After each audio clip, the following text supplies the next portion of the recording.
Hello YouTube family, કેમ છો? મજામાં ને? હું પણ મજામાં જ છું. આજે હું તમને શીખવી રહી છું 8 થી 9 વર્ષની બેબી માટે ડ્રેસ, તે પણ આખો અસ્તરવાળો. જો તેના માટે આપણે 2 મીટર અસ્તર લીધું છે. આપણે 2 મીટર જોઈશે નહીં, પણ આ સળંગ ટાંકો છે એટલે એમને રવા દીધો છે. 2 મીટર અસ્તર લીધું છે અને તેને 2 ફોલ્ડ છે. હવે તેને 4 ફોલ્ડમાં કરીશું. એક સરખું આવી જાય તેવી રીતે 4 ફોલ્ડમાં કરી લેવું.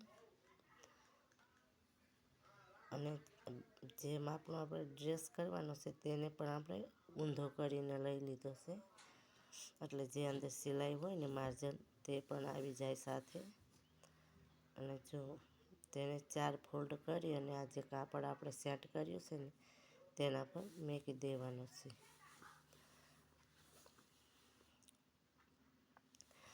હવે આપણે કાપડ સેટ કરી અને તેના પર એક સરખો અને સરસ રીતે ગોઠવી દઈશું. આપણે ખાલી લંબાઈ અને પહોળાઈનું જ માપ લઈશું, બીજું બધું આપણે રીતે બનાવી લઈશું. તો જો લંબાઈનું અને પડખે જે મેં ફિટિંગનું છે તે માપ લઈ લીધું છે. જો નિશાન કરી લીધવાનું, આપણે જેટલું આવતું હોય ત્યાં નિશાન કરી લેવાનું અને પછી કમરનું પણ નિશાન કરી લેવાનું અને ડ્રેસને લઈ લેવાનું. પછી આપણે ગળાનો ભાગ અને ખંભાનો ભાગ કાઢીશું. તો ગળું હંમેશા હું 2 જ રાખું છું, એટલે 2નું ગળું અને નાની બેબીનો છે એટલે 3નો ખંભો. 3નો ખંભો અને 5નો આર્મહોલ્સ, જે આપણે આર્મહોલનો શેપ આપી તે નાની બેબી છે એટલે 5નો. અને હવે આપણે ત્યાં ગોળાઈનો શેપ આપી દઈશું બાયનો.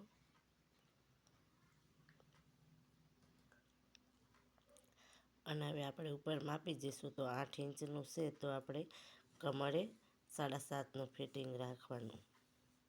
અડધો ઇંચ ઓછું અને ગોળાઈનો શેપ આપી દઈશું. અને નીચે કમરે તો આપણે હંમેશા વધારે જ હોય એટલે ત્યાં 8 ઇંચ રાખવાનું. અને પછી લાઈન સીધી ડ્રો કરી અને વધનું જે કાપડ છે તે કટ કરી લઈશું આપણે કટિંગ કરતી વખતે.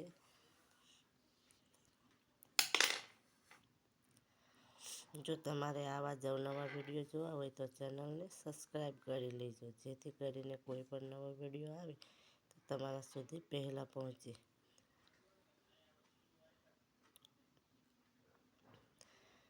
હવે આપણે આખો ડ્રેસ કટ કરી લેવાનો છે સાઈડમાંથી ને બધેથી. જો તમને હું બતાવી રહી છું તેની લંબાઈ પણ કેટલી છે. જો આપણે 30 ઇંચનો ડ્રેસ છે એટલે ઉપર નીચે સારમાં 1 ઇંચ જશે અને ઉપર જશે, એટલે આપણે કુલ 28 ઇંચનો રાખવાનો છે, એટલે તે પ્રમાણે આપણો બની જશે. અને આપણે આગળનું ગળું જો 4 રાખવું હોય તો પણ રાખી શકો અને 4.5 રાખવું હોય તો હું 4.5 રાખી રહીશું. નાની બેબીનું છે તે માટે જે અડધો ઇંચ આપણે ખંભાની જે શોલ્ડર જોઈન્ટ કરશું ત્યાં જશે. આપણે ગળું પણ તેનું પણ ગોળ જ રાખ્યું છે.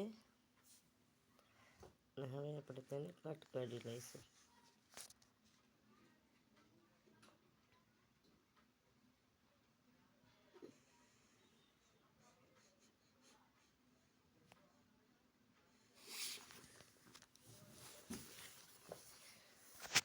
હવે સાઈડમાંથી આપણે જે વધનું કાપડ છે તેને કટ કરી લેવાનું છે.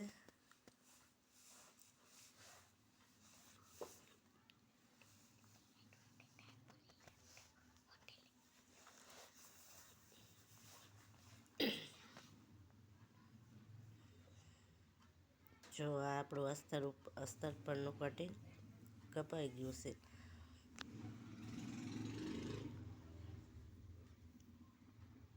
હવે આપણે તેને બાયો કટિંગ કરવાની છે.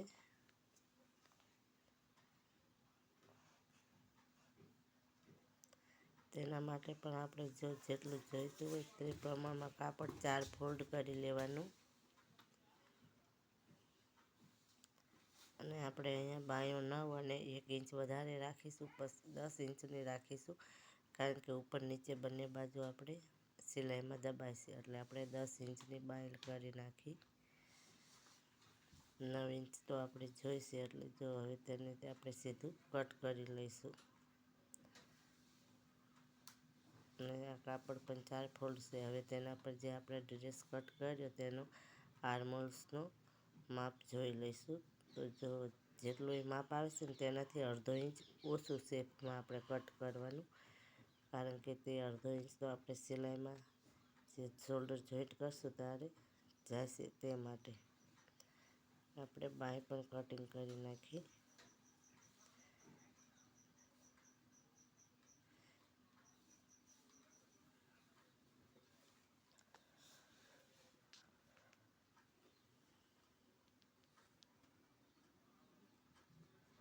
અને હવે હું તમને અસ્તર પર પણ આપણું મેન કાપડ જે છે ને તેના પર રાખીને કટિંગ કરીને બતાવી દઈશું. આ આપણું મેન ફેબ્રિક 1 જ મીટર છે.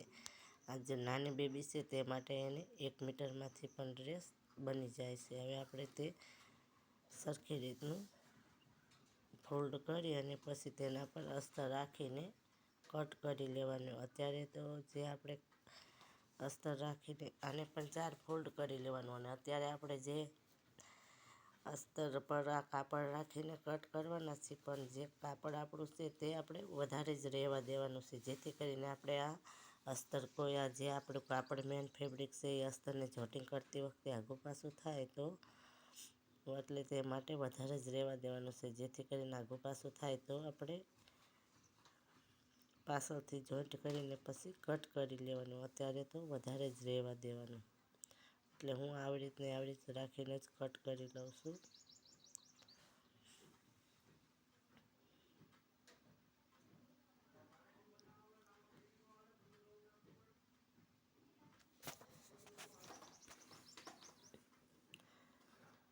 અને હવે આમાંથી આપણે બાયું પણ નીકળી જશે. જો 1 જ મીટર કાપડમાંથી આપણો નાની બેબી માટે ડ્રેસ તૈયાર થઈ ગયો છે. જો દોરીનું કાપડ આમાં નીકળ્યું નથી, એ હું આ બીજું આ માયલું કાપડ હોય કે લીલા રંગની કરી નાખવી તો પણ ચાલશે.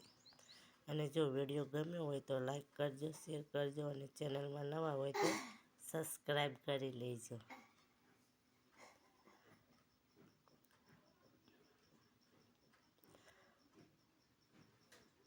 અને બાયુંમાં પણ કાપડ વધનું જ રાખ્યું છે, જેથી કરીને આપણે બાયું જોટિંગ કરતી વખતે કાપડ આઘું પાછું થાય તો તેને પછી કટ કરી લેવાનું.